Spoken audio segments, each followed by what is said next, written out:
तर आज बनवणार आहोत अख्ख्या मुगाची आमटी।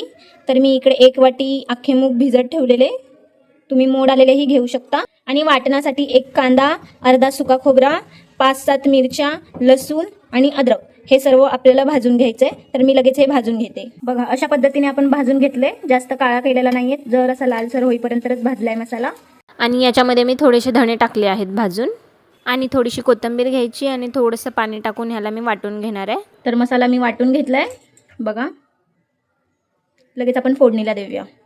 तर एक कढई घ्यायची आहे, कढईमध्ये 1.5 पळी तेल घालून घ्यायचंय। तेल छान गरम होऊ द्यायचंय। तर तेल छान गरम झालेलं आहे, तर त्यामध्ये अर्धा चमचा जिरा छान तडतडू द्यायचा आहे। 1 टोमॅटो बारीक कट करून घालायचा आहे।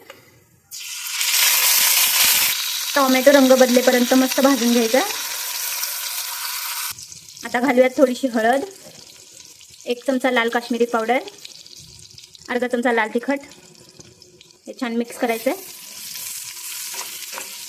आता आपण वाटलेलं वाटण घालून घेऊया। यालाही छान मिक्स करून घेऊया। आता आपल्याला 1 मिनिट झाकायचं आहे। तर 1 मिनिट झालाय बघा, मसाला छान भाजला गेलेला आहे। आता आपण यामध्ये अख्खी मूग ऍड करूया।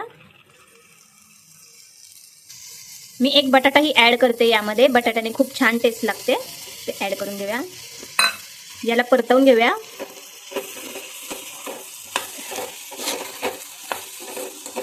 आता यामध्ये 1.5 ग्लास पाणी घालून घेऊया।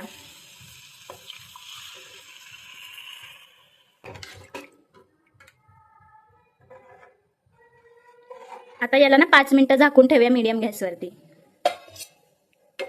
तर बघूया आपण।